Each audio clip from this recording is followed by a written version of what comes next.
the common paper 4 questions will come out in the chapter 11. So maybe you can refer to this. Okay, I have sent to you. I have sent to you this one. This one. You may open this chapter 11 paper 4 first. Yeah, and then this is the questions. Okay. Let me show you how to answer this kind of question. Yeah. Have a look on this. Okay.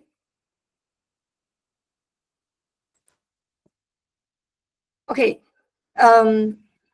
Usually in this topic, they will ask you on how to label the respiratory structures. Okay, so you can see that this A, okay, A is what? A to the B. Okay, A is the larynx. Okay, larynx. Larynx is the voice box. Voice box means that what? They're responsible for the sound productions. Okay, it's a structure which they make the sound. So you need to identify that which A is a larynx. This one A. Larynx is found on top of the trachea. Then below that will be the trachea. See this trachea. Trachea will be in the C-shaped cartilage. This will be the trachea. Trachea is formed by the C-shaped cartilage. It's because that the cartilage is with the C-shape in their shape. And then trachea, they will branch into the bronchus. There will be 2 branches of the bronchus. Yeah. So we have the left bronchus and the right bronchus. And then for the bronchus, they will go into where? They will go into the bronchiole also. So this H is referred to the bronchiole. Yeah. Okay, so that's why you need to identify the structure. This one J is the bronchus. Yeah. See. Yeah. Okay. J is a bronchus. So bronchus will be undergo. I mean, they will further branch into smaller part of the bronchiole. So from the bronchus to the bronchiole. So from the bronchiole, they will get into where? They will get into ends, the endings, which is the alveolus. Alveolus, okay? So this is the structure. Okay, you need to know. And then for the bronchus, the function is what? Bronchus is called 支气管. The function is they will just allow the passage of the air into the lungs. So the air will flow from the trachea and then enters into the lung, passing through the bronchus. So bronchus, they must be always in dilate. Dilate means 扩张, okay? They need to be in dilate, means that increase in diameter. So if they have the bronchitis of the asthma, which is something happened to the bronchus, means the bronchus their diameter becomes smaller, or we call it narrowing of the airways, means that the bronchus diameter become narrow already. So this will cause them become have the breathing difficulty. They feel that they are very hard to breathe because the air cannot pass through the constricted airway due to the narrowing of the bronchus lumen. Yeah, so for the trachea is the airway which is allow passage of air into the both lungs. You can see, you see from the trachea, the air will enter into both lungs. But if the bronchus, they will enter into either it's the right lungs or the left lung. So if the bronchus is at the right side of the bronchus, they will direct the air into the right lung. And then the left side of the bronchus, they will direct the air into the left lung. And then for this one, F, what is F? F is the actually it's a flat muscle. Flat muscle, okay? You can imagine that the muscle is just very flat. Yeah, like this, see? A very flat muscle. So this muscle we call as diaphragms. So what function of this diaphragm? This diaphragm, they can do what? They can contract and they will relax. So by changing the position of diaphragms, it will affect the internal volume of the thoracic cavity. So the diaphragms they will contract. So when they contract, they will increase the volume of the thorax. Because when the diaphragm contracts, it will cause the diaphragm to moving downward or upwards. You can see, this FF is a diaphragm, right? You just imagine when the diaphragm contract, right? Contraction of diaphragm muscle, yeah? You think that this F, which is diaphragm, they will moving downwards or they will further moving outwards. Okay, and that's what tell me. Is moving downward or is moving outwards? when you contract. Because in that time you need to describe, that diaphragm contracts. Yeah, so what will happen? Okay, it's moving upward or it's moving downwards. Upside or it's moving downside if the diaphragm contract. Downward. Okay? Yes, it's downward. Correct. It's downward. Very good. Yeah, it's moving downward. So once they're moving down, right, you are able to increase the volume, the total thoracic volume. Yeah, so these functions. Okay, so when the diaphragm contract, yeah, you just mentioned that. Oh, what happened? Okay. Yeah, so when the diaphragm contract, just imagine that when the diaphragm contract, so it's moving downward. But how about when the diaphragm relax?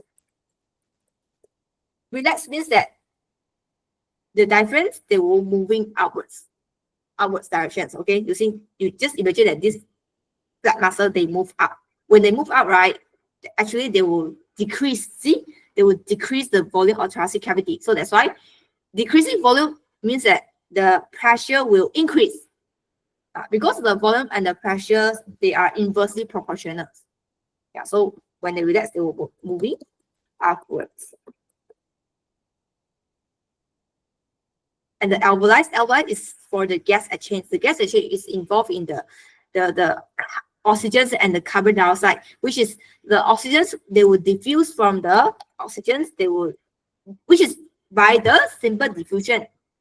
They will diffuse from the alveolus with a very high oxygen concentrations and to the blood capillary with a very low oxygen concentration. Yeah, concentration. Okay, that's all.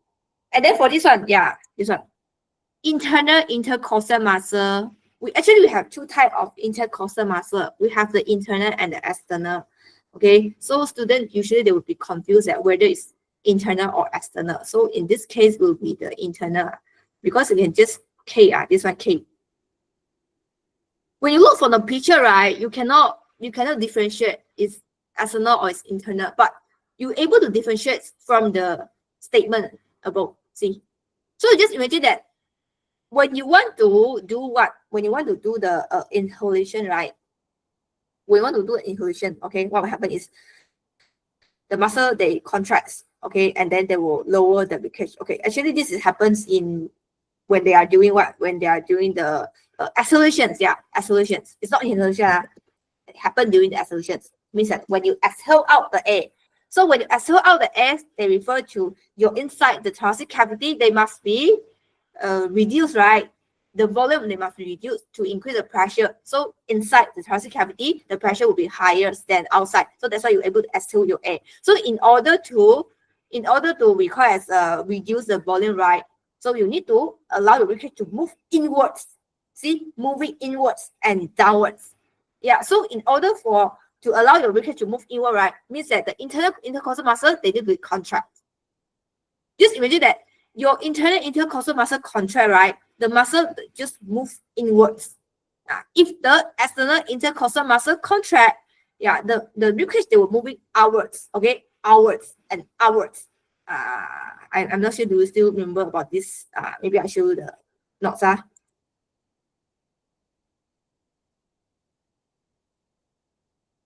I think this one. Yeah, okay. Just imagine that when you are doing the inhalations, oh, what happened? Okay, when you are doing the inhalations, yeah, okay, you just refer to this chapter 11 important point if you feel that you look like forget. Okay, if you worry that you forget this important point. Yeah, so when you're doing the inhalation, right, you doing inhalation, you inhale the air.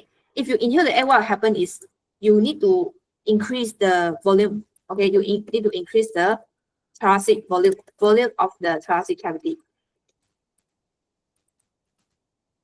So you're able to reduce the pressures, right? You can reduce the pressure. So what happens is outside pressure will higher. So that's why air can force into your airways. So in order to increase the volume, right, you need to expand your rib cage. Okay, just imagine that you are inhaling. You feel that your rib cage is expanding. They are trying to move outwards and upwards. So that's why the external intercostal muscle, they need to contract. Yeah, this term. You just remember that which muscle will contract. So in order to allow them to move upwards and outwards, right, that means the external part will contract. Okay, because external intercostal muscle is facing outwards, right? External means they are facing outwards. Internal means that they're lying inwards. So when they contract, they will cause a rib cage able to move outwards and outwards. Then how about during inhalations? Oh, sorry, during exhalation. During exhalations, means that the rib cage, they need to reduce in their volume, right? You reduce in the thoracic cavity volume and to increase the pressures. Okay, so our aim is reducing the volume of the thoracic cavity and increasing the pressure. So you need to allow the rib cage to move inwards and downwards because you need to reduce the volume. So that's why your internal intercostal muscle now they take turns to undergo contractions. And then they must be a pair of muscle. One will contract, another one will relax to perform the movements. Always in this action. It's because that you will never have a pair of muscle, they are working together, means that they undergo contraction together to produce movement. They will not in this way. Okay, just remember that one muscle contract, another muscle will be relaxed. So we're able to produce movements. Yeah. Okay, I hope you understand. Are you clear? Or you feel still confused? Is it clear for you? Yeah. Okay, good. Okay, let me go to next question. And then you need to know the function of cartilage. Okay, I think you haven't got the experience to touch the cartilage before, but you can feel your cartilage. Okay, how you feel cartilage? Okay, just imagine that this is your throat, right? So you can feel something like hard, rigid. Okay, on nearby your throat. So this is your cartilage. Your position of the cartilage. So your cartilage, they will be in this way, see? Yeah. Actually, your cartilage is flexible. It's flexible is because that it's made of the hyaline cartilage, okay? You don't need to remember this term, okay? But just share for you to know only. Cartilage, they have 3 types of cartilage. So hyaline cartilage is one of it. We call it hyaline cartilage. Means that this cartilage they are very flexible, okay? So sometimes this cartilage, right, they can collapse. So if collapse means that the cartilage 它扁掉了, okay? They can collapse. So this is not good for them, okay? So that's why they can be expand back. So they can expand and then they can collapse. But in order to keep you survive, because you need to do the respiration, right? You need to do the inhalation and exhalation. That's why you must always keep your airway open. The function, see, I highlight this one. So the function of cartilage is do what? They just keep airway open because the airway is just like the tubular pathway, right? Just imagine that your airway is just like tubular pathway. There's lumens, so they can allow the air to flow inside, and then from the trachea to the bronchus to the bronchiole, and then reach the lungs, and then reach the alveolus.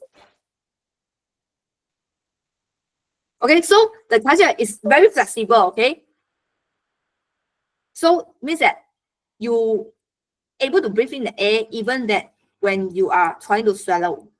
Swallowing. So it means that when you're eating the food, right? When you're eating the foods will enter into esophagus. Okay, for your information, you have 2 tubular structure. One is cartilage, one is esophagus. But this cartilage and esophagus, right, they actually lie very close to each other. They just adjacent side only, okay? 在隔壁而已, lie very close. But when you are swallowing the food, right, your food will directly enter to esophagus. They will not enter to your cartilage, yeah? They will not enter, okay? Because due to their anatomical structures, the cartilage, there has a kind of flap. So when you are trying to swallow the food, right, so the flap, they will close the cartilage. They will close the cartilage, the hole. So it's something like this, okay. Maybe I can show. Maybe I can show you something. Yeah, I show you a video. Okay, video.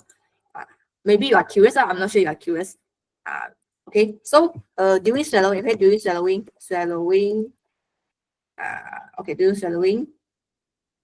Okay. During swallowing, what will happen?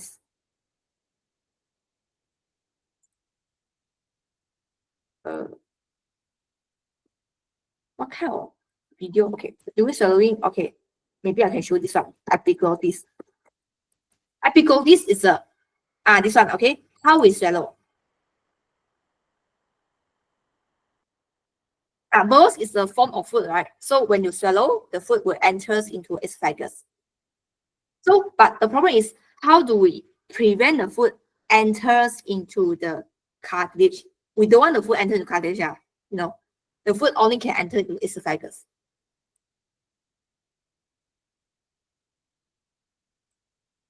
So you can see that this side, you can see the side, the front part is the cartilage, okay? The behind part will be the esophagus. So when you are swallowing the food, right, the food, they will enter, okay, pass through your cavity. So you can see here is the, we call it pharynx.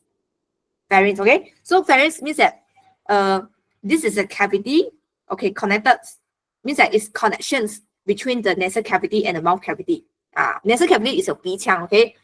If in your upper parts around here, and then your mouth cavity is 口腔. So that's why the 鼻腔 and 口腔, right, they will share a space at here. So this space is called as pharynx, okay? It's called pharynx.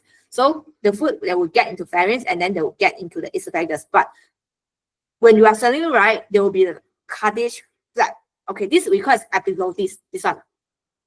You can see my cursor, right? Yeah, you can see epiglottis. Yeah, there's a kind of flap. So they will shut the trachea. They will shut the trachea opening. This is to prevent the food from entering into the cartilage. Yeah, see, this is a flap.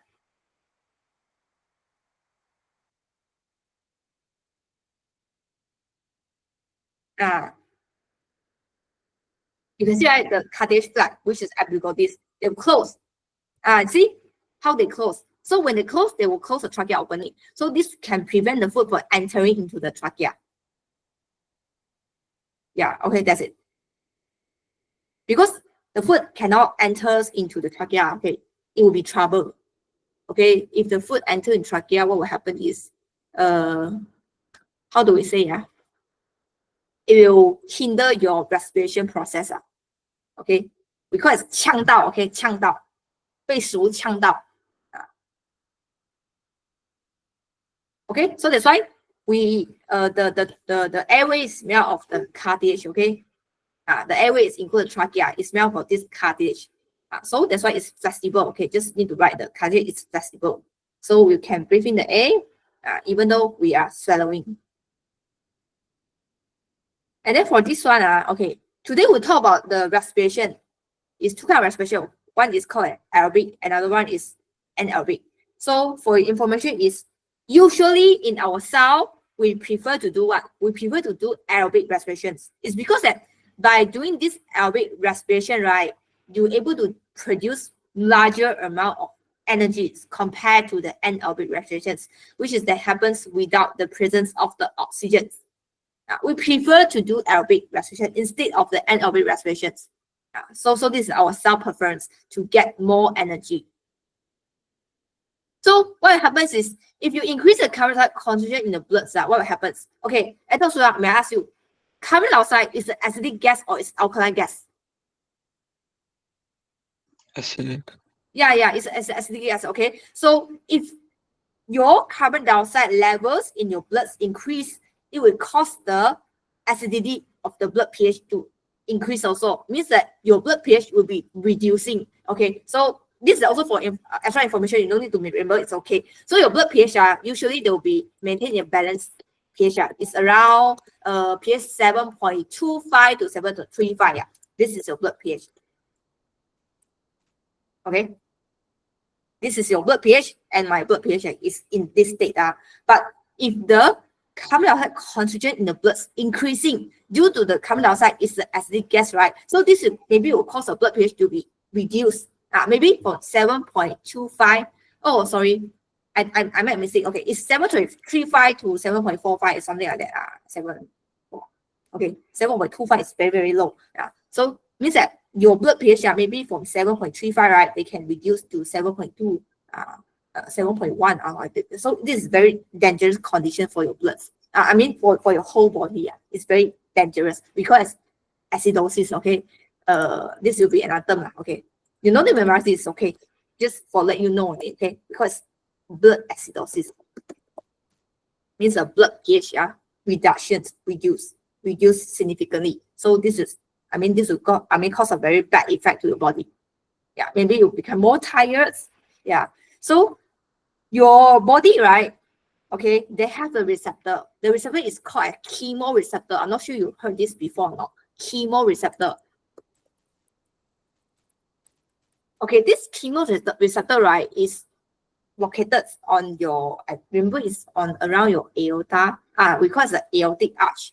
There's a blood vessel. There's blood vessel connected to the heart. So it calls aortic arch. We have this chemoreceptor. So this chemoreceptor, what we do is they're able to detect the change in the blood pH. Detect the change in the blood pH.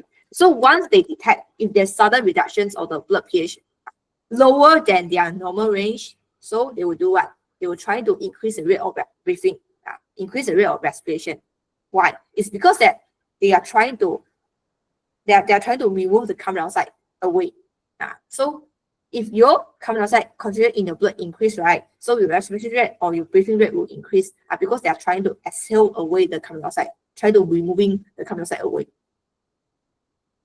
So if you have too much carbon dioxide in your blood, your body will respond to increasing in their breathing rate, trying to remove the carbon dioxide away. So that's why your blood pH can go back to the normal state. Okay, see, when the carbon dioxide level in the blood increase, the blood pH will decrease. So that's why reduce in the blood pH will be detected by the brains from the receptors. So we have the receptor, okay, so able to detect the change in the blood pH. So that's why your body will respond by increasing in the we call it increasing respiration rate, right? So how to increase respiration? That means that our muscle, they need to undergo increase in the rate of contraction. See, so the brain, right? The brains is the central nervous system. So the central nervous system, which is the brain, right? They will send a signal. They will send the signal to the effector. So which is the effector? Effector include your muscle, okay, your muscle or glands. So in this case, right, the effector will be the intercostal muscle, okay, which is your external intercostal muscle, your internal intercostal muscle, your diaphragms there. So they will able to increase the rate of the breathing, rate of the respirations. So you're able to excrete the carbon dioxide away from your blood. So this is story. Okay, this story.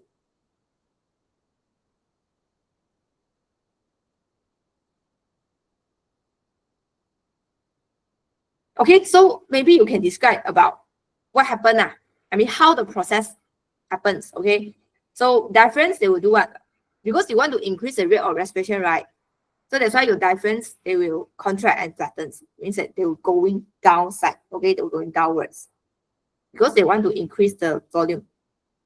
So the external intercostal muscle also contract, right? So when the external intercostal muscle contract, they are allowing the ribcage to move outwards and upwards. Okay, expand the thoracic cavity. So when the external intercostal muscle contracts, that means the internal intercostal muscle, they will be relaxed. So this will increase the volume of the thoracic cavity. So it will reduce the pressure.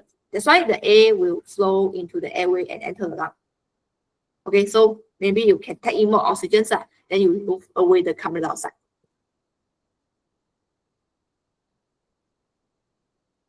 Okay, for this one, this question kill a lot of students is because that they cannot identify this is actually trachea. It doesn't look like trachea, right? But actually it's trachea. Okay, so that's why I asked you to do more past year. Okay, at least you need to know about their anatomical structure. So sorry for you, but you need to know this. Okay, how can I identify this is trachea? It's because that the trachea, right? The trachea, okay, it's just something like this. I show you the actual trachea. Okay. Just remember that trachea is made of the C-shaped cartilage, which is the cartilage provide them with the we call it flexibility. Okay, it's flexible structure.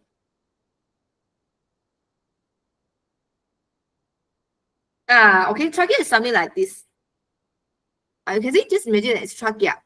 Okay, it's being made up by the we call it ring of the cartilage, right? So you can see this is trachea, right? See, they are made by this ring of the cartilage with a C shape. Because it's round, so they call it C shape. And then they are further branch into bronchus. See, those are the trachea, which is, you can see the ring. So the trachea will always keep the airway open. Yeah, this is trachea, just like this.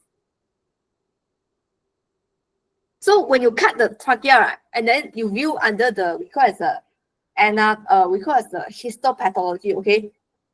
Just like, we call it histology, or maybe I can show the trachea histology. See, this is the trachea.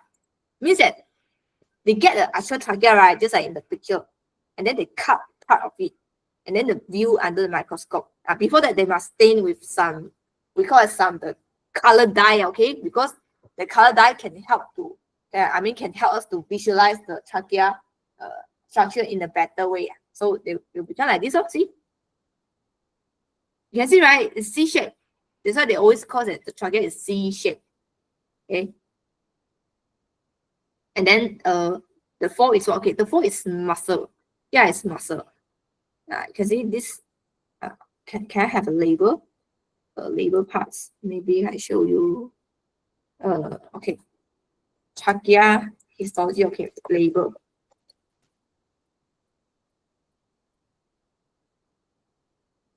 Okay, see?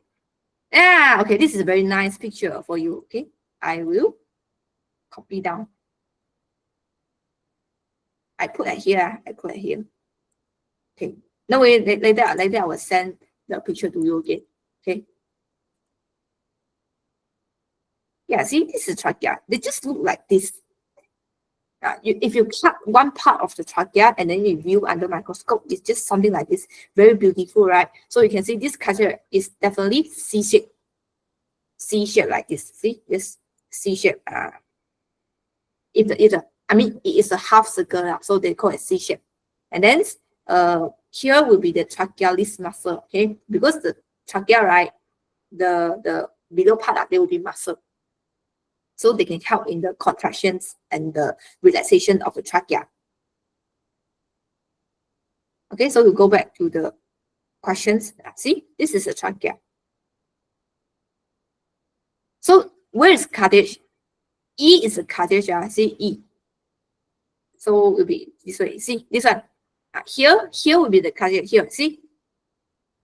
Okay, I draw to you. See, this part is the cartilage. Cartilage means what? 华语叫做软骨. Okay.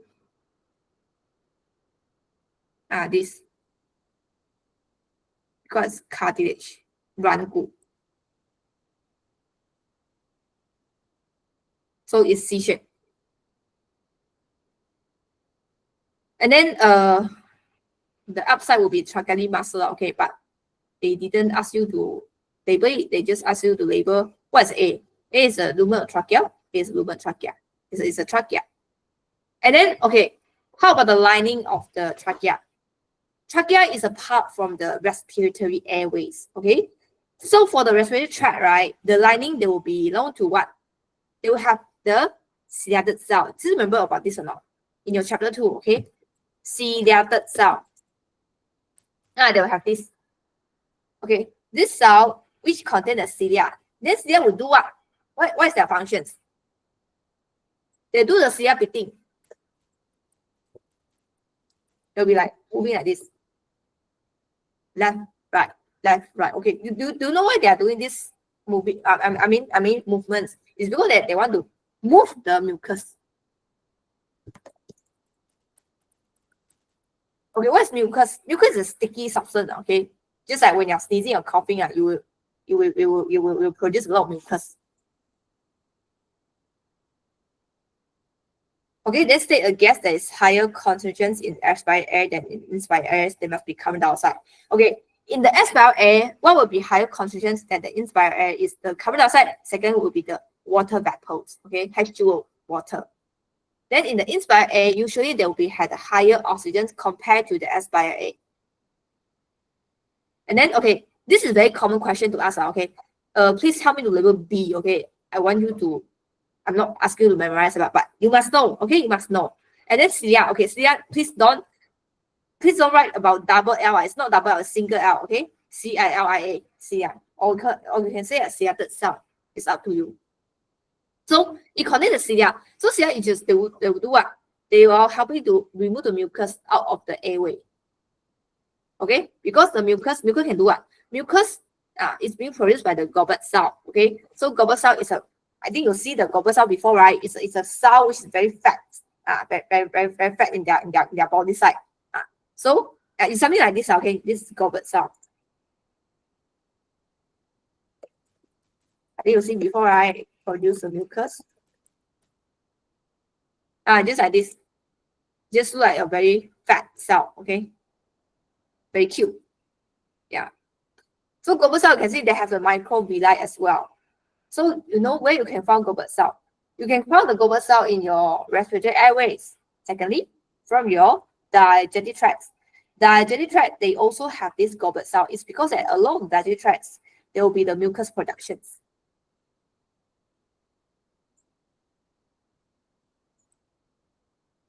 So cilia, they remove the mucus to remove away, okay, from out of the airways. Then the goblet cell is to produce mucus. Okay, mucus is just like glue, you know, the glue is very sticky, right? So they can trap a lot of dust particles of air impurities or pathogens. Yeah. So their aim is they will be removing the mucus away from the airways. Then how about E? E is cartilage, see? The C shape is cartilage. So please remember about location of cartilage. So they will always allow the opening of the airways so the air can enter into lung. So just remember cartilage, okay? Allow the airway to open. That's all. Then secondly, they have the flexibility.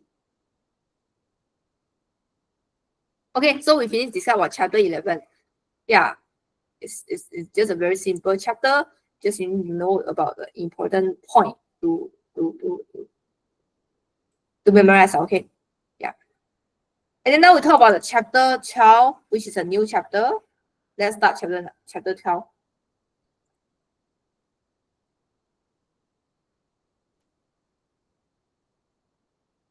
Okay, are you ready? Chapter 12.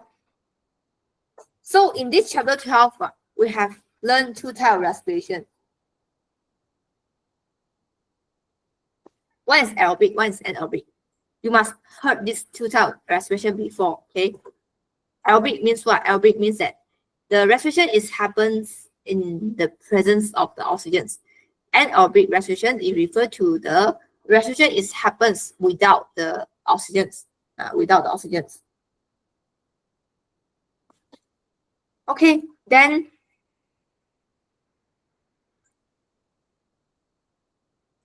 so what is functional respirations? Okay. If the question asks you what is a functional respiration, so what kind of keyword you should write? So Adam Suyang, why your body cell need to do the respirations? Why? For their purpose is they want to do what? Okay, you know what energy, right? Energy. Okay, so I think I mentioned to you before is the usage of the energy. So the purpose of your cell to do respiration, no matter is aerobic or anaerobic respirations, their purpose is just the same, which is they want to release the energy, generate energy, produce the energy to provide to your cell. Because your body cell require those energy to perform their cellular activity. It's just like human, right? Humans, they require what? They require money to survive, okay? So at the you cannot survive without money, right? Just like your body cell cannot survive without, without the energy supply. So respiration is a chemical process, which is they will break down the nutrient molecule. What's nutrient molecule? Give me an example of nutrient molecule. Okay, and that's why I'm giving an example of nutrient molecule that you learned before. In chapter 7, human nutrition. What kind of nutrient molecule? The three cars. Proteins. Yeah, it's proteins. Proteins and got what? Carbohydrates and the fats. These three types is belong to nutrient molecule because macronutrients. Okay, but for this one, nutrient molecule for the usage for the respiration, right? It's just it's only include in the glucose only. Yeah, glucose. So glucose they will be used in the respiration, not proteins and not fat. Okay, means that glucose is a primary respiratory substrate to perform the respirations. Glucose will be the first choice for the cell. Okay, become as a fuel or something like raw materials to do the respirations. So if they use up the glucose, maybe they will proceed to the fats. At the end, they will proceed to the proteins. But glucose will be their choice. So that's why the function of glucose is what?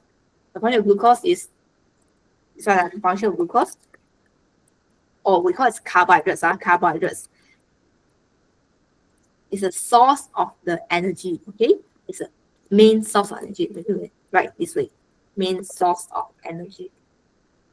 So that's why we need to eat rice, noodle every day. We still need to eat the carbohydrates. It's because the carbohydrate is a main source for energy compared to the fats, compared to the proteins.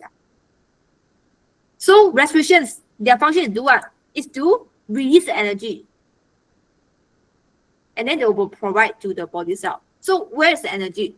Energy is stored inside of this nutrient molecule. So inside your glucose, right? You go just glucose chemical formula, you still remember about? Which is C6H12O6. Is that glucose formula? Oh. Okay, this one. C6. Okay, I better type, sorry. C6H12O6. This is glucose. So glucose is a chemical compound. It's a compound which inside they store the energy, but they just store energy in form of chemical energy. Okay, it's a chemical compound which they store the chemical energy.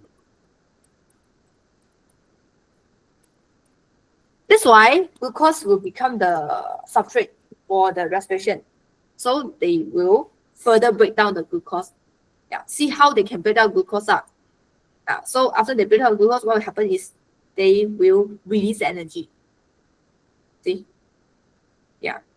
So if they break down the glucose in the presence of the oxygen, we call it as the aerobic respirations. So they can produce more energy. Okay? Aerobic respiration means that they can produce more energy, larger amount of energy. If they break down the glucose without the oxygen presence, it refers to the anaerobic respirations, means that they produce less energy. They still can produce energy, but they are lesser amount of energy. Okay, so during the aerobic respirations, right, you produce a lot of energy. Do you know why? It's because that aerobic respirations, right, they involve in the complete breakdown of the glucose molecule.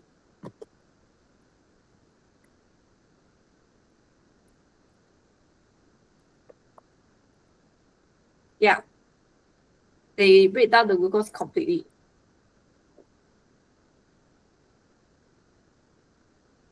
Okay, just remember that they break down the glucose completely, so that's why they can release more energy. However, in the anaerobic respirations, right, they unable to break down the glucose completely. So because it's incomplete breakdown of glucose.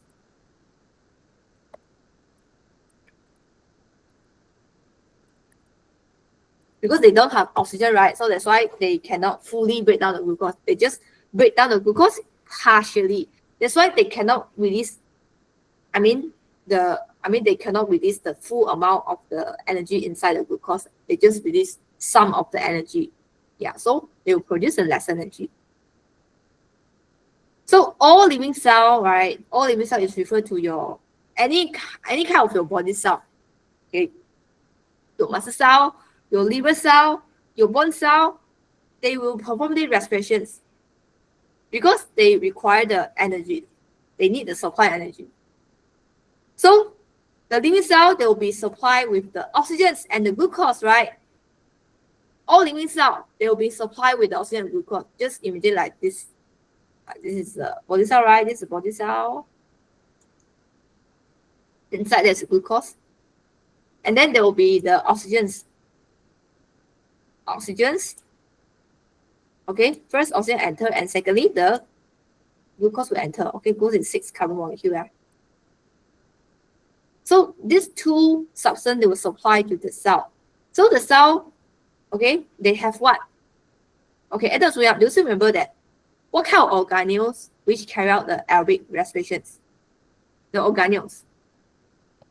Do you still remember the name of organelle? The organelle carry out the cellular aerobic respirations. Start with M.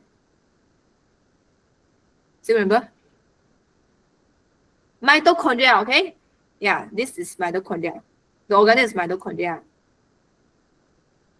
Means that every of your living cell, okay, your living cell inside your body, they must have this organelle which is mitochondria. So only they have this mitochondria, they're able to proceed to the cellular aerobic respirations. It's because that aerobic respirations they only take place mitochondria, okay? Just remember that. Just remember this. If you don't have mitochondria, you cannot carry out aerobic respirations. You only can carry out the anaerobic respirations if you don't have mitochondria. Okay, so that's why mitochondria is very important for us. It's because that they help us to do the aerobic respirations. So how they do? So just imagine that inside this body cell, right, they have this mitochondria. Okay, they have this one.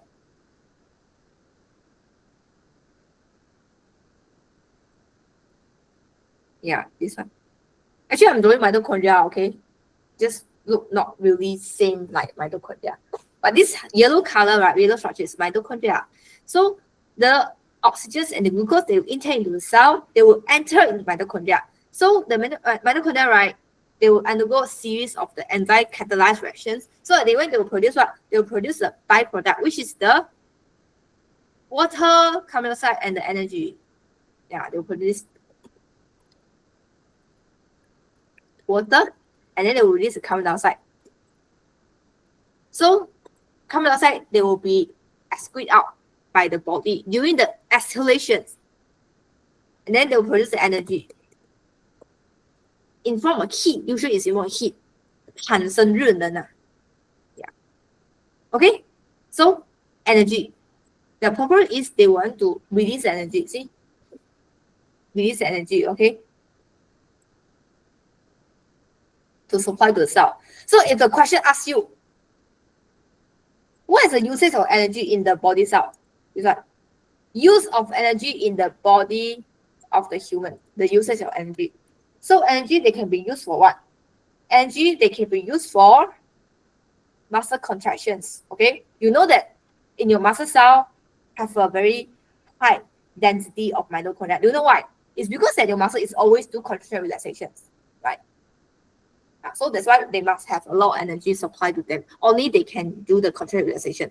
So in order to allow them supply with a very sufficient amount of energy, they must have a lot of mitochondria. Okay, so they have a high count of mitochondria.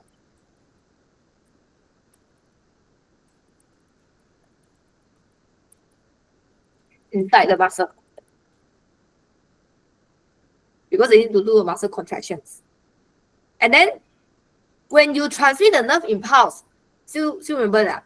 Oh, you haven't studied the chapter 14, the coordination response. Another 2 more chapter to go, okay? So when your nerve cell or your neurons, they want to transmit the nerve impulse. You know what's nerve impulse? Nerve impulse is kind of a trigger signal. 电信号. Okay, it's the electrical signal. Okay, it's really electrical. It can be measured in form of voltage. This is become a higher level of the biology. You will learn that. Means that the nerve impulse, they can be measured in the voltage. Just like the electric. So when your nerve in cell, they do what? They transmit the nerve impulse. They also require the usage of the energy. So So Enter Suya, have you experienced this kind of situation before? You don't eat, okay? You don't eat for a day, because you are sick. So you feel that very tired. Very tiring, and then you just feel like you want to sleep. You cannot think. You feel like your brain is very, very heavy. Okay, less active. You know, it's because that your neuron cell, right, they don't get enough energy. So if they don't get enough energy, they are unable to transmit nerve impulse. So you just feel like you want to sleep only. You understand what I'm saying? Okay, so that's why you need to eat every day. Please don't skip your meal. It's not good to skip your meal. Okay. And then energy, right? They will be they will be supplied to your body cell. So also to maintain a constant body temperature. Yeah. So means that your body temperature, right? Okay, because why we are endothermics anymore. We are this one endothermics. Means that we have our we contain a very constant internal core body temperature. Especially from our thoracic cavity there, okay? There will be the core temperature. So in a very constant range. So even though we go to the place which is very cold, but our body temperature, right, they still maintains. They are still being maintained. Okay, how they maintain is maybe your body, okay, able to generate the heat, so they can able to preserve yourself, prevent yourself from being chilled by the surrounding. So you maintain your body temperature. That means that you need to release energy, right? That's why the source is from the glucose, okay, from the glucose. And then this one, cell division and growth, okay. When you are having this, we call growth, okay. Growth in the humans, there will be, we call it positive growth. Means that you are growing heavier and heavier and taller. So you actually increase the number of cells. So how can you increase number of cells? Means that you undergo cell division.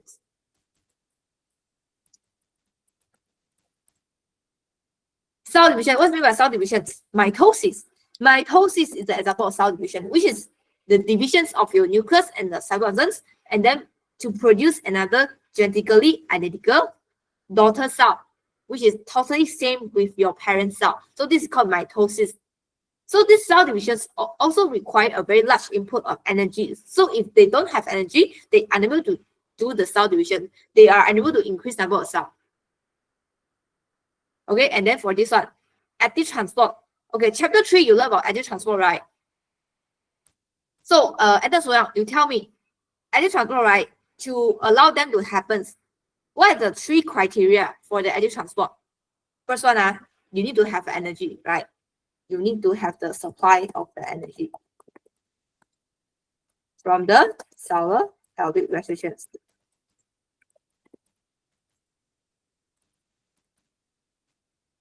So why you need to have energy supply? Because you are active transport. Okay, you actually transport the substance from low concentration to the high concentration, or you're actually transporting from the high concentration to the low concentration. You tell me which one. High to low or low to high? Low to high. Yes. It's low to high. Very good. Okay, it's low to high, just like you are climbing the hill, right? You are climbing the hill, you definitely need more energy, but instead of you are just going down, okay, going down from the hill, from the top part of the hill. Yeah. So from the low to the high concentration, you're climbing the hill. That's why you need a lot of energy inputs. And then you need what? You need the help from the carrier proteins. Yeah. Okay, help from the carrier protein. So this is the 3 points I need to see when you're answering for the active transport. These 3 points are energy, low to high, and then carrier proteins. So usually the molecule involved in active transport, right? What kind of molecule? Which is the molecule, right? They are polar or non-polar, you think? If the molecule they involved in active transport, right? You think there's a polar or non-polar? It's polar or non-polar? If the substance they require the active transport. It's okay, you just have a guess. It's polar or non-polar? And that's where Non-polar. It's polar. Okay, it's polar. Okay, if you if you forget, right, just just, oh, where is it? It's polar. Okay, why is polar? It's because that maybe I can show you. We revise back. Okay, and this one. Okay, just refer. Just refer to this notes. So it's polar. This one.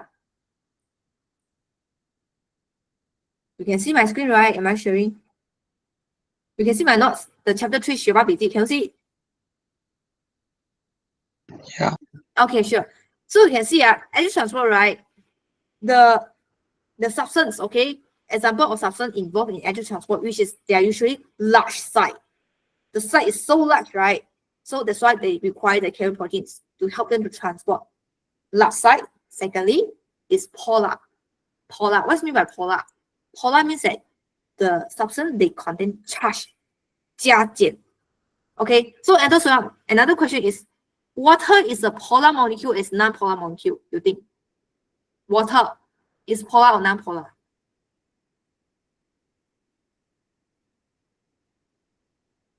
Hi. Water is polar or non-polar? Water got charge or not? You think? Water got charge or not? Okay, water is polar.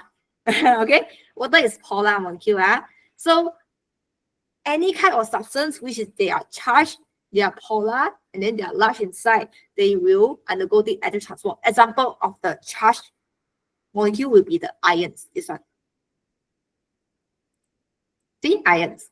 For example, ion is the sodium ion, potassium ion. Yeah, so you see, remember or not? The electron transfer, right? They have this, we call it sodium potassium pump. This one. This one. Where is it? This one.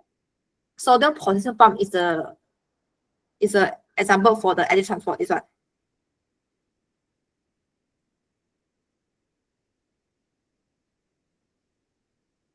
See? Sodium potassium pump. See, right? Sodium, they have what? They have the positive charge. Potassium, they also have this positive charge. So they are charged, right? They are polar.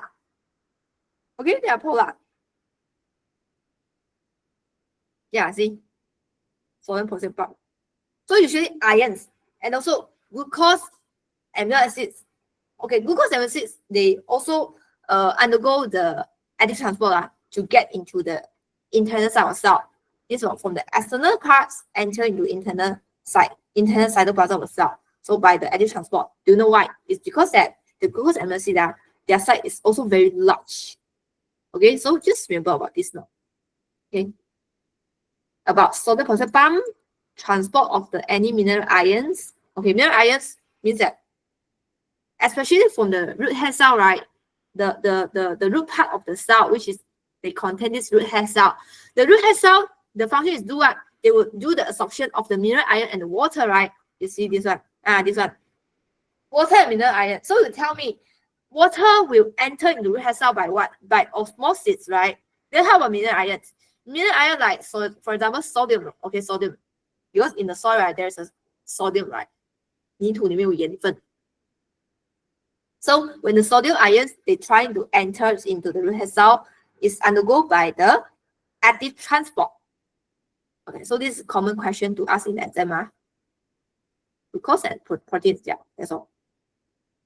So they require the carrier proteins. They against this one, they are moving against the concentration gradient because it's from low to high. That's why they require ATP energy from the respiration. Okay, that's all.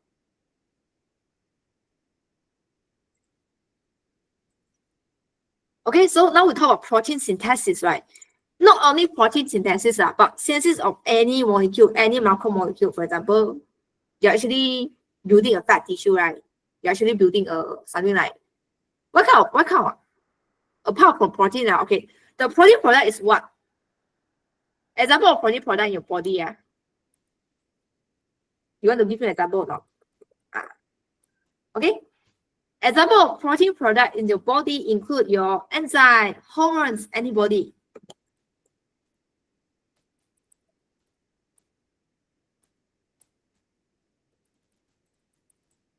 Those are the products made of proteins. Protein is made for what? protein is made from their elements, which is the amino acids. Okay, when you talk about proteins, just remember that. And that's when we talk about proteins, right? Protein is the polymer. It's a polymer. It's a large and complex substance. Just like the carbohydrates, just like the DNA, okay? Very large, very complex. So this polymer is made out from their monomer, okay, which is their elements. So it will be the amino acids. Amino acid is a monomer, okay?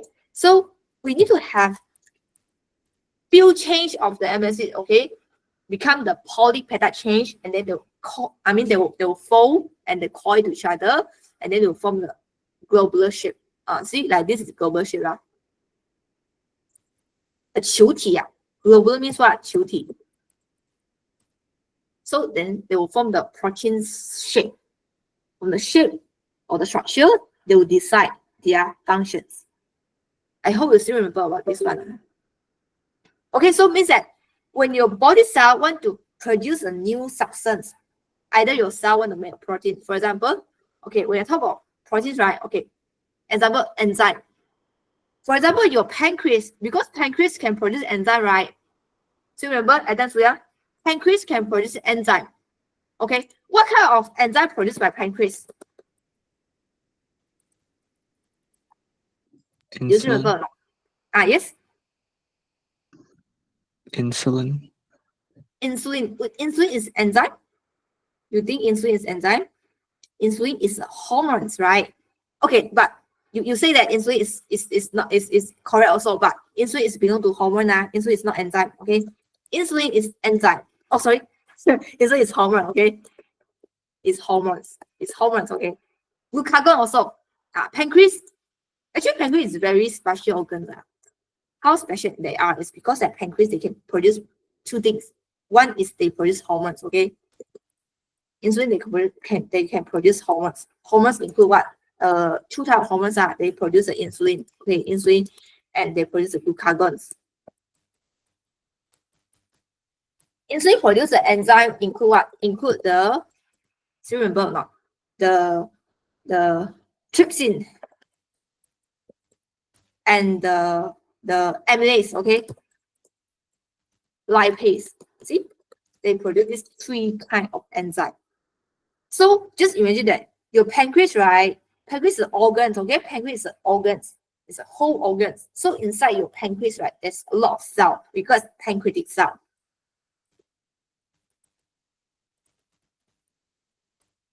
Just imagine this pancreatic cell, okay? How they produce the proteins. I think I'm not sure you still remember. See, this is the pancreas, right? I'm drawing the pancreas cell, just a simple cell like this. Okay, inside the cell they have what? Inside the cell they have nucleus. So what's the substance found inside nucleus? And that's what kind of substance found inside the nucleus? Nucleus contain what inside?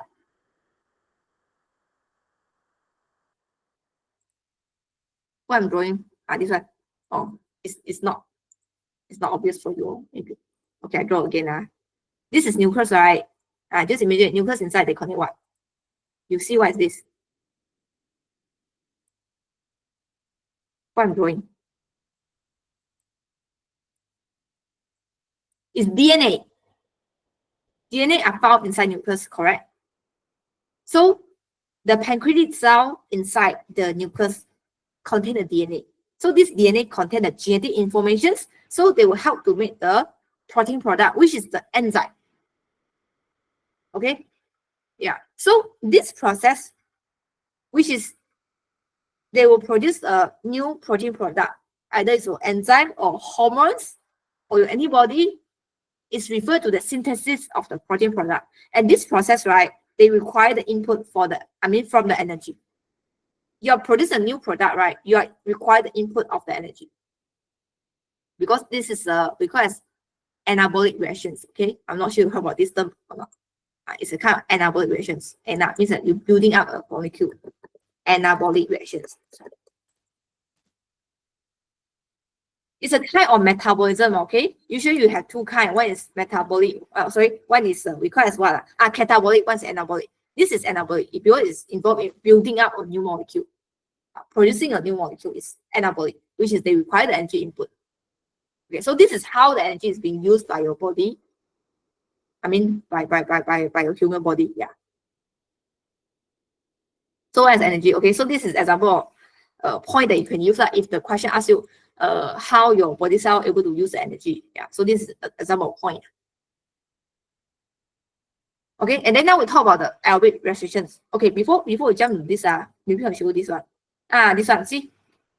I'm not sure do you still remember or not. When I talk about energy, right, I always like to say that to produce an ATP energy. So actually, what's ATP energy? This one. ATP. What's ATP? Have you heard of ATP before? It's not APT, yeah, okay? It's not APT. It's a, there's a song, right? No, it's APT, okay? It's ATP. Oh, sorry. ATP, okay? This is ATP. ATP is an energy carrier molecule.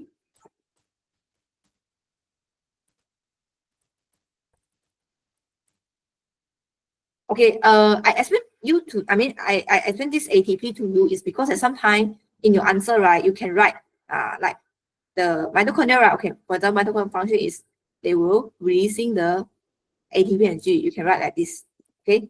To release the, or you can write to release the energy is enough for you already. But if you write to release the ATP energy, is also considered good.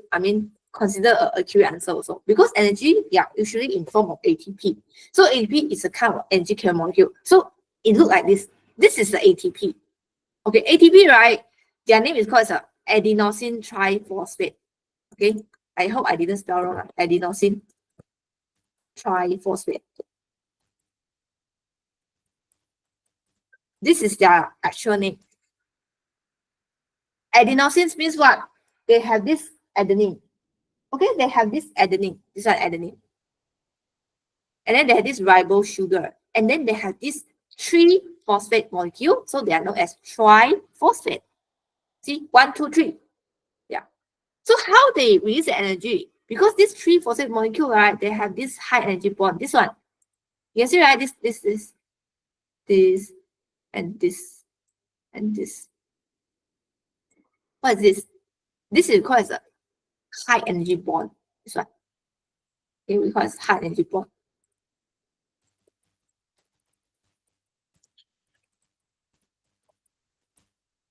Just imagine that energy, right? They need to be carried in the molecule. So this is easier for them to transport. For their transport purpose. So they need to be carried in the molecule. So usually they are being carried in this kind of molecule because ATP, adenosine triphosphate. So so they become a what? They become an energy carrier molecule because at this molecule they carry the energy. So whenever they want to release energy, right, they are actually trying to do what? They are trying to breaking down the bond. They are break down the high energy bond because their energy are stored inside this bond. See this green highlighted line. Yeah, energy are stored inside here. So if you want to release energy, you just break the bond. So if you break the bond, right, energy will release off. Because you release energy for the cell metabolism. You break the bond. Okay, so yeah, just like this way. Okay, so now we talk about aerobic respiration, yeah. Okay, so just remember this is a mitochondria. If we don't have mitochondria, no aerobic respiration. Okay. Maybe I can write here. Okay. If no mitochondria, right? If no mitochondria, you still can have respiration, but you cannot have aerobic respiration. So if you don't have mitochondria, you can able to perform anaerobic respirations.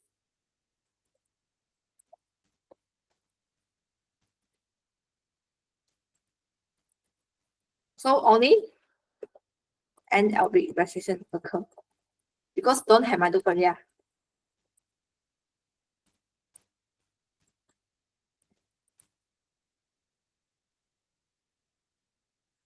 So the importance for the aerobic respiration is because that you require the oxygen. So that's why you do the inhalations.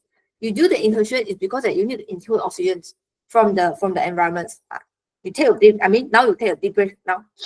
you are actually inhaling the oxygens. Okay, so oxygen will enter into airways from the trachea, bronchus, bronchiole, and reach your alveolus. So the alveolus, they will transport the oxygen, right, to the blood capillary. So inside blood capillary, they will be contain what? They have the red blood cell. So remember, just like the taxi driver, okay, they help you to they help you to transport, red blood cell. They help you to transport the oxygen to your target body cell. So aerobic reactions is defined as the chemical reaction that happens in the cell, which is they use the oxygen to break down the neutral molecule, which is the glucose, majorly it's glucose, to release energy. These are their functions. Yeah, so it's, see this one, complete breakdown of the molecule. So you can release a very large amount of energy. So by this process, you have your byproduct, which is your carbon dioxide and the water. So those are your byproducts. So if the exam asks you to write, state the balance equation for aerobic reactions, how you're able to write? State the balance equations for the aerobic reaction. Yeah, this one. You need to write the chemical formula. Okay, how you can write the chemical formula? This one. Oh, how you able to write the chemical formula? So remember about this equation. I think I showed before, right? Yeah, I think I showed before. Okay, you can refer back. Just glucose becomes C6H12O6, then also become O2, then carbon dioxide and water. And please remember to add 6 in front. I hope you still have the impression, right, about the equation, how to write. Yeah, so this is aerobic respirations. And then the purpose is they will release the energy, okay? They just want to release the energy. Yeah, so this is chemical equations like this. So usually they will give you 2 to 3 marks. Means that if you can write the formula in the correct ways, and then if you can balance it, yeah. Okay, now they do the experiments in the living organism. So they want to measure how many amount of the oxygen they are taking in from the air. So they can calculate it by calculate the change in the volume of the tube containing the organism. So actually, right, because the oxygen, right, they will be used up for the aerobic respirations. So they will release the carbon dioxide. So this carbon dioxide, they will be released out from the organism itself. So it will increase the gas volume. Yeah, so that's why how you're able to increase how you're able to reduce the effect of carbon dioxide. You want to prevent them from increasing the gas volume, right? So that's why you need something able to absorb the carbon dioxide to remove them away. So that's why they find out this thing, soda lime or sodium hydroxide, so they can absorb the carbon dioxide. So by this way, they're able to remove the carbon dioxide away from the tube. Yeah, so they can calculate it by the respirometer. This one, respirometer. And then, yeah, it's something like this. So you can see this is an insect, right? This is an insect. So insect, how they do is they will absorb the oxygen, then they release carbon dioxide. So the carbon dioxide, they will be all being inhaled by, they will all be acid. Okay, we call it absorb. The carbon dioxide, they will be absorbed by the sodium hydroxide. It's because that this one, okay, is a chemical can able to absorb the carbon dioxide. So by this way, he can remove the carbon dioxide away. Yeah, so you can see what happened is the color liquid they will change in level, right? So they will be go in this way. Okay, see this one. The movement of the color liquid towards the insect. Yeah, so they are just moving to the insect for this color. Okay, do you know why they are moving toward to the insect part? It's because that insect, what they do is they will do the aerobic respirations. So they will absorb the oxygen, right? Release the carbon dioxide, but the carbon dioxide they will be fully absorbed by the sodium hydroxide. So that's why actually they are trying to decreasing the volume of air. So when that decreases the volume of air, right? So it cause the water level to increase also. Okay, because they are actually because decreasing volume of air. So that's why they might be. They will create a space, right? They will create a space. That's why the water will be drawn out because there is more space now because you remove away the oxygen from the air. and also the carbon dioxide. Yeah. So the reductions volume in the tube increase in pressure cause the color liquid to move. Yeah, just imagine that you, okay, maybe I can write here. Okay, insect, what they do is insect, they will try to absorb the oxygens, and then they will release the carbon dioxide. But however, the carbon dioxide will be absorbed by sodium hydroxide. So actually, overall, you're actually reducing the volume. You're actually reducing the total volume inside this test tube.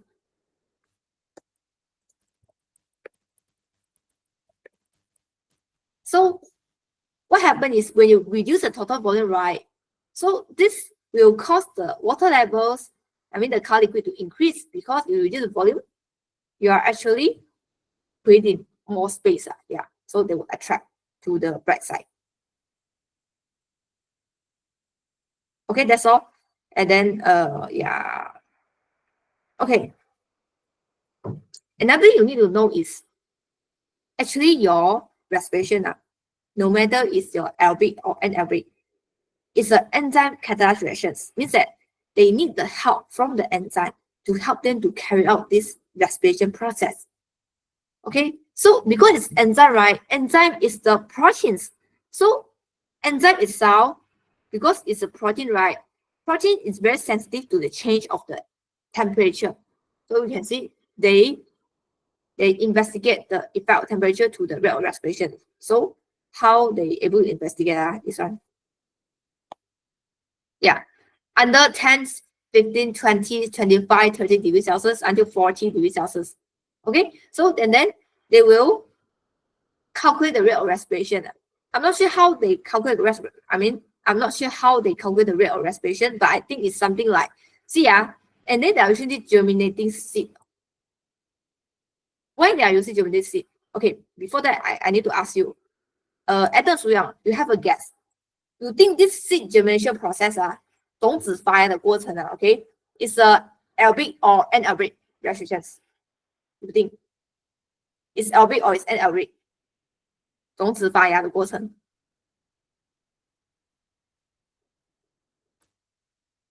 Yes, it's aerobic or it's anaerobic.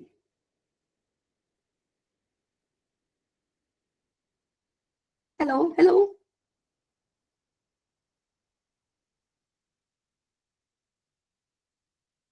Hello, I'm looking for an answer. Germinating seed, you think it's aerobic or it's anaerobic? Anaerobic.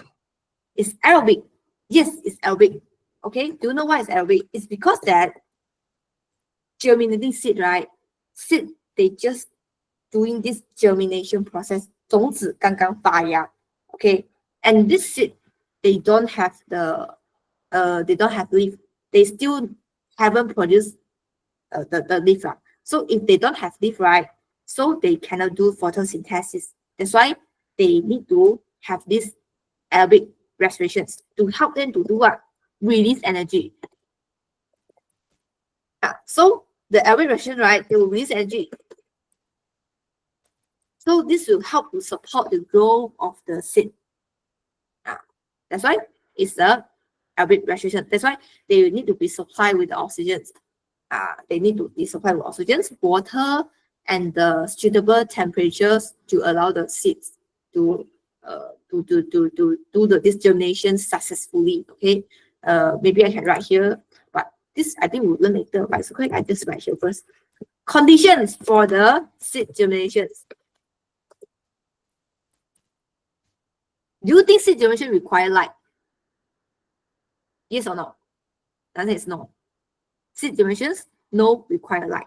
So you can see that seed germinations, right?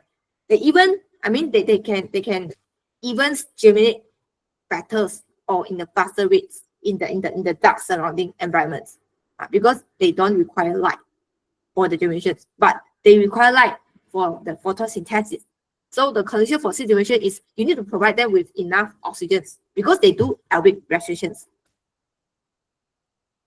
And then you need to provide them with the water. They need water, and also They need what? They need the enzyme, right? They need enzyme and the temperature. No light required for the seed generations. Until they produce their first leaf, only they require light. So because they contain the enzyme, right? So enzyme, they must be affected by the temperature. Okay, the temperature is just similar like that, what you learned before. Okay, if the 10s, 15, 20, right, the 10s must be lowest rates of the respirations compared to 15 and 20, right?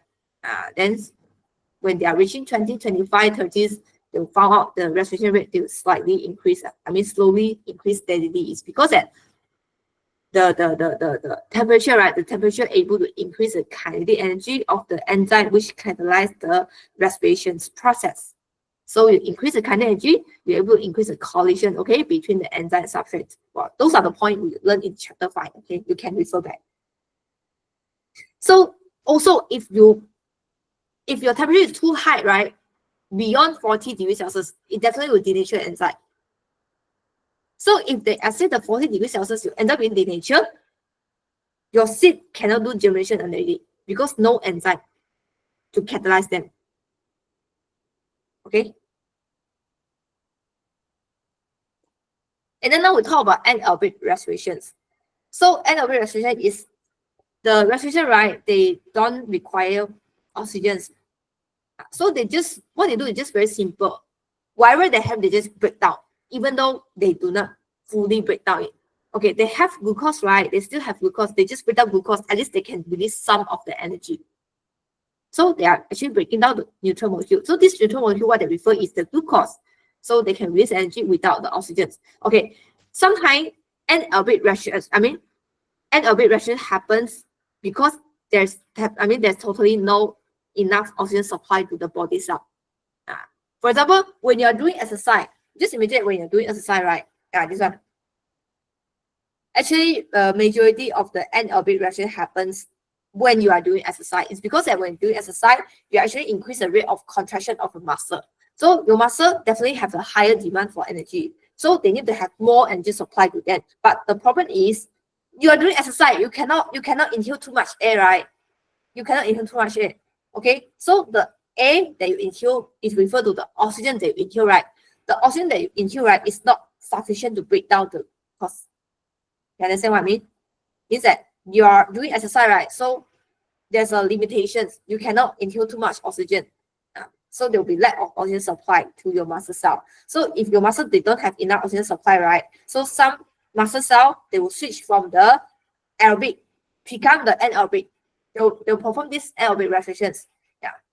So even though they don't have glucose supply, they don't have oxygen supply to them, but at least their glucose, right, they still can break down. But they can break down partially. So you can see when you are doing the exercise, right, you increase demand for the energy for your muscle. So your body, okay, they can deliver some, not all, okay, but they can deliver a little amount of oxygen to your muscle cell. But there's still more muscle cell they require the oxygen. But the problem is they cannot supply too much oxygen already. Okay. Yeah. So you can see because some glucose, right, they are being broken down without oxygen. So they will produce what? Because due to the incomplete breakdown of the glucose, they still can release energy, but the energy releasing is lesser. And then they will produce the lactic acid. This one. What is lactic acid? It's a kind of acid. Okay, so whenever you just finish your exercise, right, you feel the muscle very pain, right? Very pain, very sour. Or sometimes you have muscle cramp. You have this experience before, no? You feel that muscle very, very sour, right?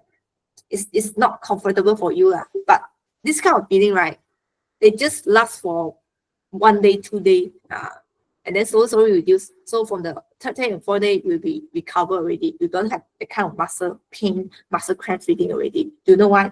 It's because that when you are doing exercise, right, due to the insufficient supply of oxygen to your body cell, maybe I write out better. Sorry, I think I write out better. Okay, when you are doing exercise,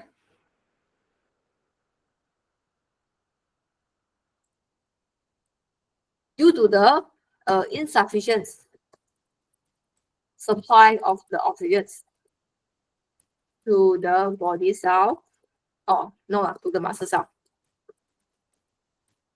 So it will cause a muscle switch, okay, from the aerobic become anaerobic. So this will cause a partial, okay, breakdown of the glucose. So they'll produce what? They'll produce a lactic acid.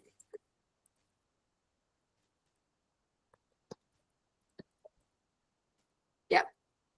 From the glucose, right, due to the incomplete breakdown, they will produce the lactic acid. Okay, how does lactic acid look like? Lactic acid look like this. Do I show any equation? I think this one. Okay, it's not this. Where is it? Lactic acid. Oh, you didn't show this picture. Okay, lactic acid something like this. Maybe we can refer to this diagram. Yeah, this one.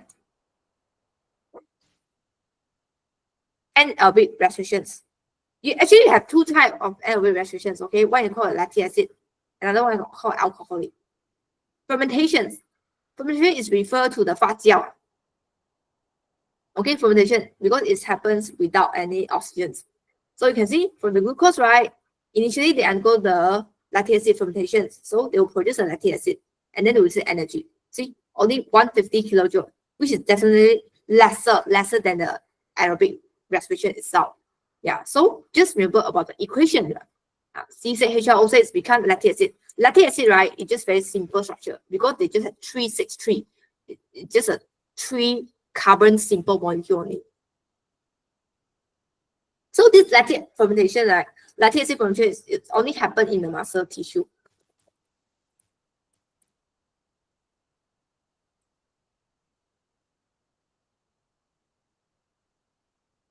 Yeah, that's it. Okay, so after you know that the anaerobic reaction happen lead to production of lactic acid in where the lactic acid, right, they will accumulate inside the muscle.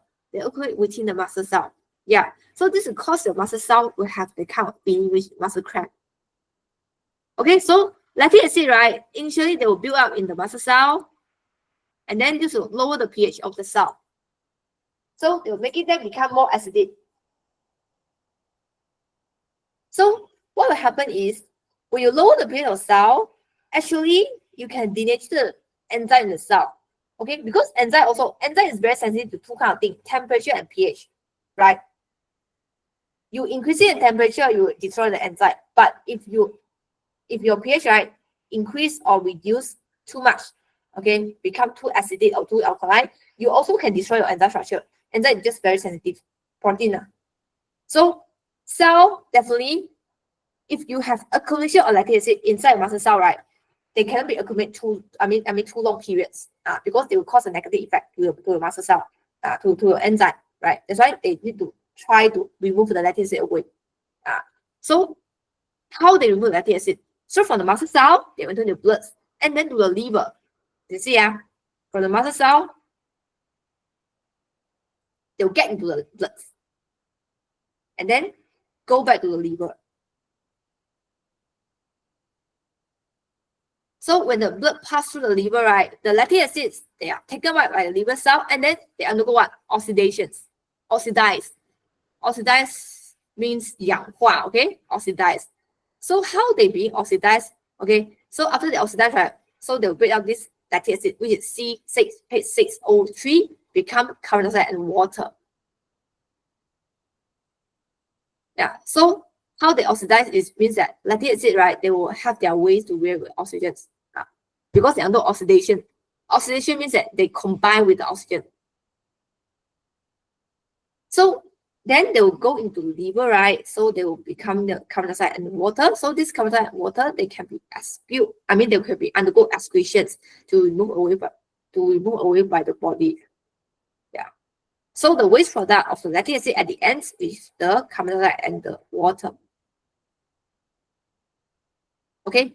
So that's why even though maybe you can just imagine like this way. You are doing exercise, right? You just do for maybe 1 hour, okay? 1 hour exercise, right? Maybe you are jogging non-stop. You're running marathon, something like marathon, okay? 1 hour exercise, right? So during this 1 hour exercise, you feel that your heartbeat and your breathing rates are increase maybe after 10 minutes, okay? So they will constantly increase, right? After 1 hour, you stop, you're resting. And then you can feel like when you're resting, right? You're actually like this, you're actually breathing, okay? Increase your breathing rate uncontrollably. You cannot control it. It's because that your body, right, even though you stop exercise already, but your body still need to take out a large amount of oxygen, enter into your blood, get into your liver. So that's why the oxygen, right, when they get to liver, they can break down they can oxidize the lactic acid. Okay, they can oxidize the lactic acid, become the carbon dioxide and the water. So that's why this is the reason that our heart rate remain high even though we stop exercise. Because we need to transport the lactic acid from the muscle back to the liver, and then need to convert back, become the carbon dioxide and the water. Okay, so they want to get rid of the large amount of oxygen. They need to get rid away the lactic acid. Yeah, so they can get large amount of oxygen into blood to oxidize the lactic acid. They need to get rid of the lactic acid. Means that lactic acid cannot stay too long in the liver. In your muscle cell or your blood. Cannot stay too long. Cannot have too much of the lactic acid. It will cause the condition we call acidosis. Okay, means your blood pH will become lower in the pH. Means that the blood become very acidosis. Increase in the acidity of the blood pH, which is not good. So this will cause a repaying oxygen debt. Okay, then this is for you to know. Okay, the difference for the aerobic and the anaerobic is a lot of students they have this kind of misconception, is that they thought this anaerobic respiration, right, they also produce carbon dioxide as well. They thought they have carbon dioxide, but you can look at these equations. Just remember about this equation. This one. Do you see carbon dioxide in the lactic acid formulations? Can you see carbon dioxide? No. So in the lactic acid fermentation, they don't have carbon dioxide productions. But in the alkali fermentation, yes, there is a carbon dioxide productions. Okay, so the alkali fermentation is usually involved in the bread making process, which is by using the yeast. Okay, they add the yeast, flour, and water, and then they will perform this alkali fermentations. So the glucose, right? Because they also undergo the partial breakdown. Then become the ethanol. Ethanol is a byproduct, and so they will use the carbon dioxide. So that's why the carbon dioxide, right, after they've been produced from the alkali fermentation, okay, they will increase the dose level. Okay, the function of carbon dioxide is they will rise the dose level. Okay, and then this fermentation, right, you are required what? You require the yeast. The yeast. So because the yeast, they are doing the respiration. Just they are doing the anaerobic respiration because it's happened without the oxygen, right? Yeah. You have the flour. Okay, yeah, flour.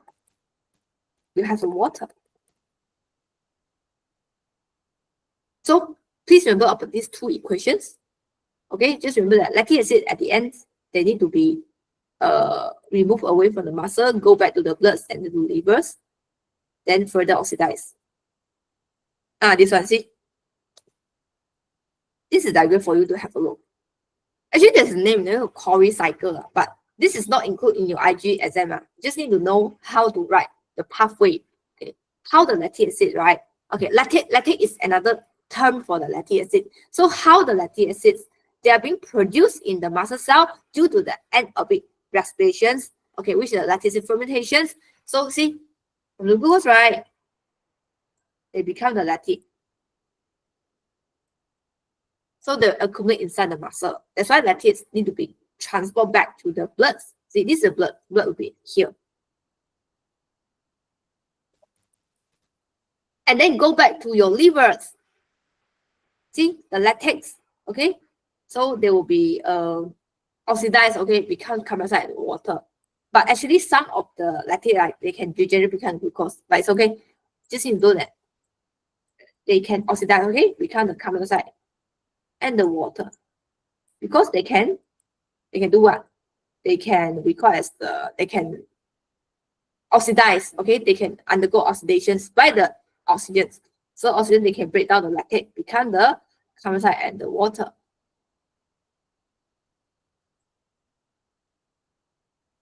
Okay, I think that's all for today. Just remember about the equation, okay? Which is in the, we call it lactic acid fermentation in the muscle. Another is the yeast fermentations. Yeast fermentation is happen in the bread making process. This one, see? Okay, bread making. So you have this one, carbon dioxide, help the dough to rise. Okay, do you like to eat bread or not? You like to eat bread? Yeah. Okay, you like to eat the kind of like, because fluffy bread, okay? We call this one fluffy bread. I'm so hungry talking about bread. This one. You know why they're fluffy? You can see, right, there's a small hole. Because due to the respirations performed by the yeast.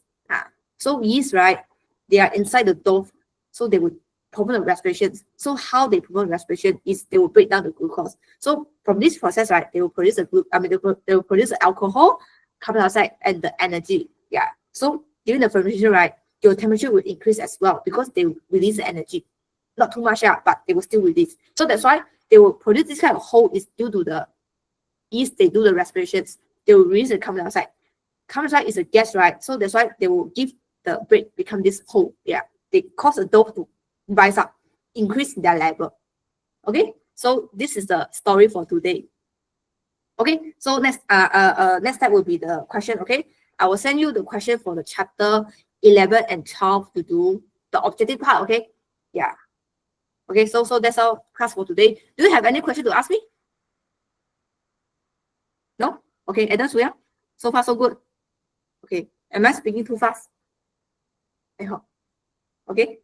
Okay. So see you next time. Bye bye.